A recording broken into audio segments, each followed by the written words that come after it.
자, 반갑습니다. 우리 이제 2학기 첫 시간입니다. 새로운 나라 조선에 대해서 배우게 될 것이고, 우리가 여기서부터 여러분이 시험 범위라고 착각하기 쉽지만 사실 그게 아니고, 우리 기말고사 치고 나서 수업을 한 거 있습니다. 고려의 문화 파트 수업한 적이 있는데, 거기부터 시험 범위입니다. 여러분이 1차시라고 돼 있어서 혹시 여기부터 시험 범위라고 헷갈릴 수 있을 것 같아서 이야기해 줍니다. 자, 오늘은 이제 고려가 멸망하고 조선이 들어서게 되는데 어떤 점이 달라졌는가? 우리 고려를 멸망시키고 조선을 세운 것은 신진 사대부들입니다. 그 중에 특히 급진파 사대부들이죠. 자, 이 사람들이 어떤 생각을 가지고 조선을 설계해 가는지, 특히 제일 대표적인 인물이 바로 정도전입니다. 쌤이 그리고 옆에 한 명 더 써놨죠. 조준이라는 인물. 어, 그래서 우리 정도전이나 이런 급진파 사대부들의 어떤 생각대로, 어떤 사상대로 조선이라는 나라가 세워지게 되는데, 그런 것들을 우리가 파악하면 되겠습니다. 그 다음에 우리 조선 초기 왕들의 이제 업적들이 나오게 되는데, 선생님이 이제 크게 두 가지 부분으로 나눌 수 있습니다. 조선이라는 이 새롭게 들어선 나라를 왕이 이끌어가는 그런 국가가 되어야 되는가, 아니면 왕이랑 신하들이 조화를 이루면서 이끌어 나가야 되는가, 이 차이를 보이는 왕들이 있습니다. 그래서 선생님이 파란색으로 쓴 사람들, 태종이나 세조 이런 사람들은 왕이 모든 권력을 쥐고 중심이 되어서 이끌어 가야 된다고 생각했고, 반대로 세종이나 성종 이런 사람들은 그래도 신하들과 의견을 교환해 가면서 정치가 이루어져야 된다라고 생각했던 사람들입니다. 그래서 이렇게 생각이 차이가 나면서 추진했던 정책들도 차이가 있겠죠. 그래서 이런 것들을 여러분이 생각하면서 공부하면 되겠습니다. 자, 우리 때까지 뭐 배웠었냐면 이제 공민왕이 원나라에서 이제 벗어나려고 노력을 했었죠. 그래서 친원파 세력, 이 권무세족들을 견제하기 위해서 신진 사대부라는 새로운 세력들을 육성시킵니다. 그래서 이 사람들은 이제 명나라와 가깝게 지내려고 했었고, 그 다음에 성리학이라는 새로운 어떤 학문을, 유학의 일종입니다. 그래서 이걸 수용한, 정신적으로는, 사상적으로는 성리학을 받아들인 사람들을 신진사대부라 부릅니다. 그리고 공민왕대에는 이제 외적들의 침입이 많은데, 북쪽에서는 홍건적이라고 불리는 이제 중국 도적대들, 그 다음에 남쪽에서는 왜구의 침입이 일어나면서 이 세력들을 막기 위한 사람들을 우리가 신흥 모인 세력이라 부르죠. 그래서 이 신흥 모인 세력들, 제일 대표적인 인물이 바로 최영과 이성계입니다. 그래서 이 공민왕대에는 신진 사대부들과 신흥 모인 세력들이 성장하게 되는데, 이 공민왕 다음 왕 때, 우왕 때에 굉장히 큰 일이 벌어지죠. 바로 이 명나라의 어떤 무리한 요구에 맞서서 고려에서는 명나라를 정벌하려는 그런 군대를 파견하게 됩니다. 그래서 이 군대를 이끄는 사람이 바로 이성계였죠. 그래서 이성계가 이 명나라를 정벌하러 가다가, 명나라의 요동을 정벌하러 가다가 이제 압록강 가운데 있던 섬인 위화도라는 섬에서 군대를 돌리게 됩니다. 그래서 이건 왕명을 거역하고 군대를 돌렸기 때문에 반역이죠. 그래서 이 이성계가 바로 이 우왕과 최영을 제거하고 권력을 장악하게 됩니다. 그래서 이 사건 이후로 신진 사대부들도 역시 갈라지게 되는데, 바로 온건 사대부, 정몽주로 대표되는 온건 사대부들, 고려라는 틀은 유지하면서 개혁을 추진해야 된다 였고, 반대로 정도전으로 대표되는 급진파 사대부들, 고려라는 틀은 이미 썩었기 때문에 조선이라는 새로운 어떤 국가를 세워서 나라를 바꿔야 된다라고 했었고, 이 온건파 사대부의 대표적이었던 정몽주라는 인물을 이제 이성계의 다섯 번째 아들이었던 이방원이 암살하게 되면서 이제 결국 고려는 멸망하게 됩니다. 자, 그러면 고려가 멸망하고 이제 조선이 들어서게 되는데, 이 조선이 들어서면서 가장 해결해야 될 가장 큰 문제는 바로 뭐냐면, 바로 이 대토지 소유입니다. 그래서 이 농민들이 토지를 소유하고 있어야 이 농민들이 자기 땅에서 농사를 짓고 세금을 내고 나머지로는 자기 생활을 하겠죠. 근데 그게 아니라 고려 말에 이제 이 많이 제도가 흐트러지면서 이제 불교 사원들이나 이 권무세족들이 불법적으로 토지를 엄청나게 가지고 있게 됩니다. 그러면서 이 농민들은 이제 이 권무세족들이나 이 불교 사원의 어떤 노비 같은 존재가 되어서 이제 농민 생활이 굉장히 불안정해지고, 거기다가 이 사람들은 세금을 거의 내지 않았기 때문에 어 국가 입장에서도, 고려 정부 입장에서도 이제 세금이 안 거치니까 어떤 필요한 정책에 필요한 어떤 세금 마련이 안 되는 거죠. 그래서 이걸 가장 먼저 해결하기 위해서 이 과전법이라는 것을 이 급진파 사대부들이 실시합니다. 그래서 이 대토지들을 다 몰수해서 이 새로운 국가 건설에 참여했던 신진 사대부들한테 토지를 분배해주는, 이것이 바로 과전법이고, 특히 경기 지역에서만 이 세금을 수취할 수 있는 권한을 줍니다.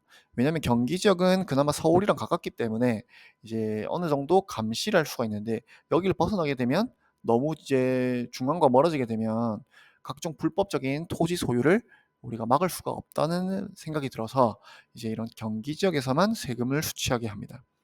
자, 그래서 특히 이 사람 또 성리학자라고 했죠.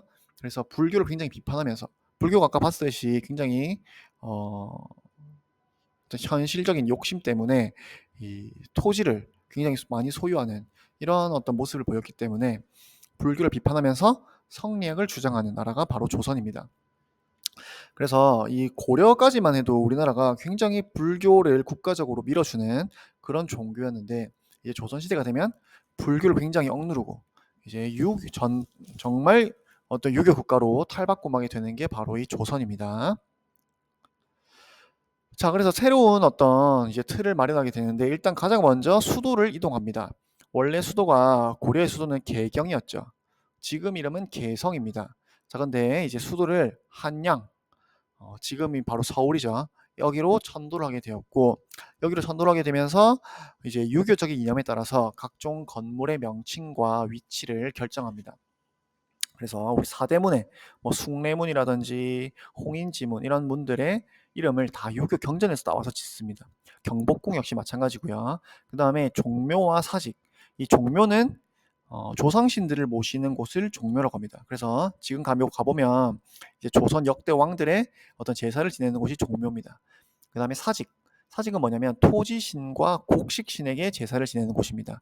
그래서 이 오래된 도시에 가면 다 이 사직이라는 이 토지신과 곡식신에게 제사를 지내는 곳이 다 지명으로 남아 있습니다.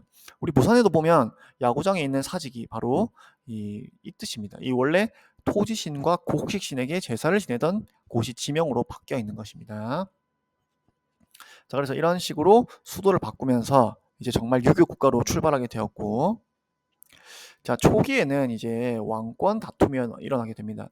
우리 아까 말했듯이 그런 좀 전에 봤던 이런 위치를 정하고 이 건물 이름을 짓고, 이게 다 누구의 어떤 설계대로 이루어지냐면 바로 정도전의 설계대로 이루어집니다. 그래서 이 조선이라는 나라는 거의 정도전의 설계로 이루어진 나라라고 볼 수 있는데, 정도전은 사대부가 정치를 이끌어야 된다. 왕을 도와서. 근데 이방원은 왕이 중심이 되어야 된다고 생각했죠.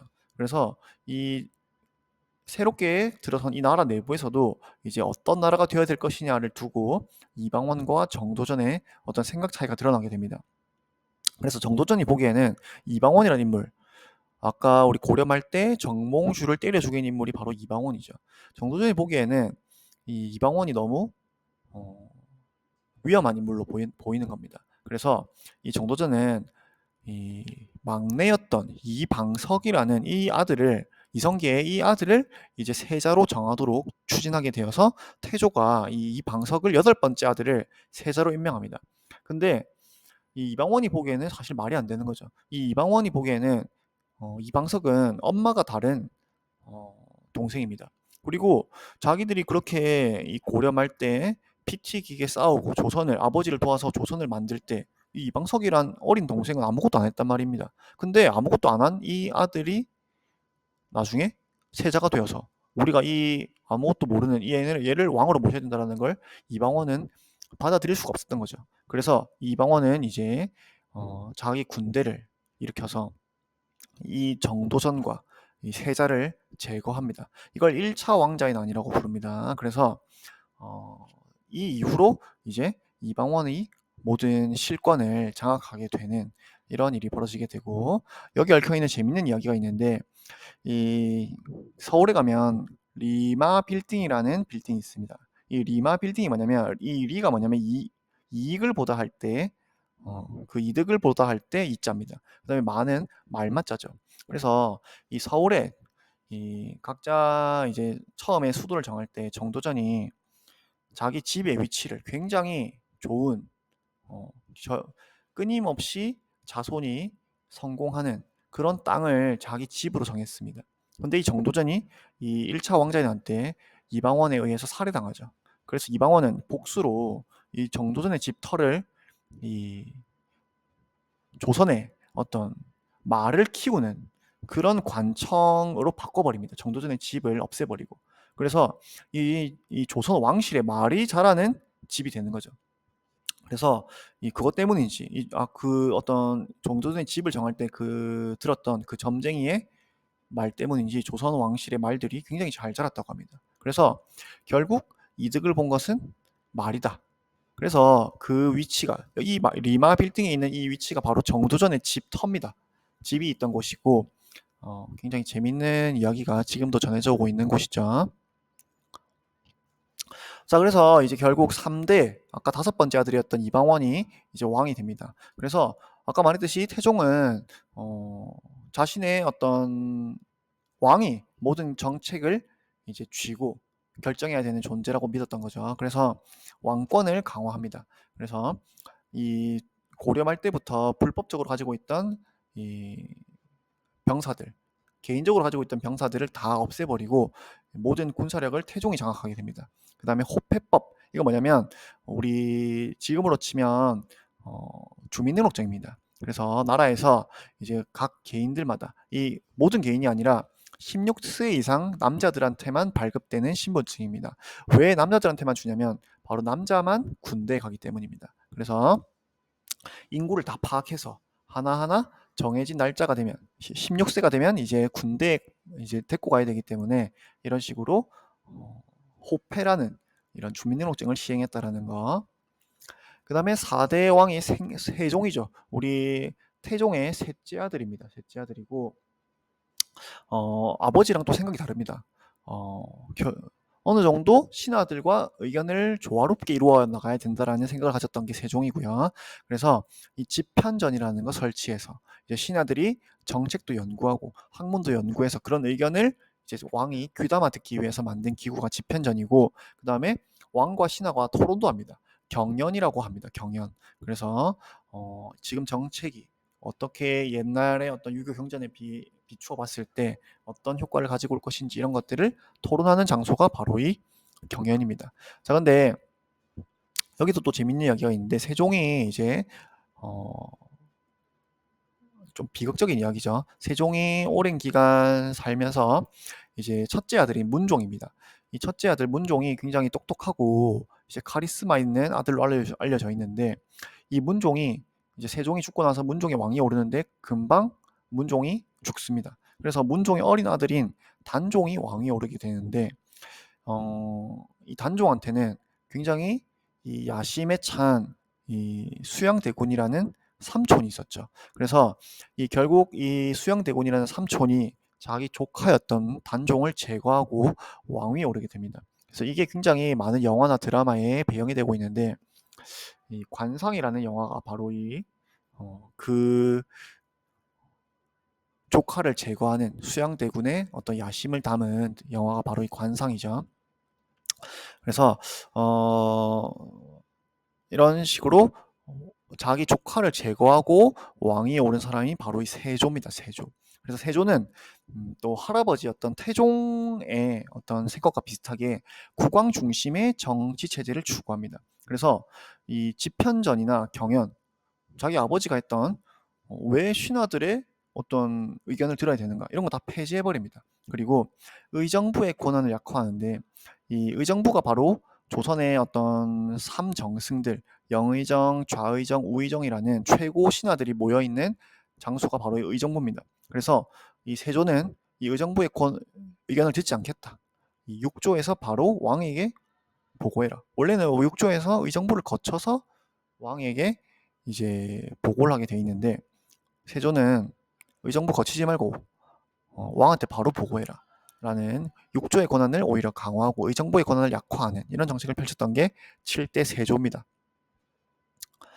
자, 그런데 이제 9대 성종이 되면 다시 또 신권과 왕권의 조화를 추구하는 정책을 펼칩니다. 그래서 이 집현전은 아까 세조가 폐지시켰지만 비슷한 역할을 하는 홍문관, 그래서 학문을 연구하면서 이제 왕의 어떤 의견을 제시하는 그런 기관입니다. 그 다음에 경연이라고 되어 있는 아까 왕과 신하가 토론하는 거라고 했죠. 그런 것들을 다시 되살리고 그 다음에 경국대전, 이건 뭐냐면 조선의 가장 기본 법전입니다. 그래서 이 법전이 완성되어서 이제 이 법전에 따라서 통치되는 국가가 바로 이 조선입니다. 그래서 이렇게 신하들을 얼마나 정치에 참여시킬 것인가를 두고 이제 조선 초기에 이제 정책이 왔다 갔다 하는 모습을 우리가 볼 수 있습니다. 그래서 이제 여러분들 오늘 배운 내용이고 우리 열심히 2학기 때도 노력해서 공부해 보도록 하겠습니다. 여기까지입니다.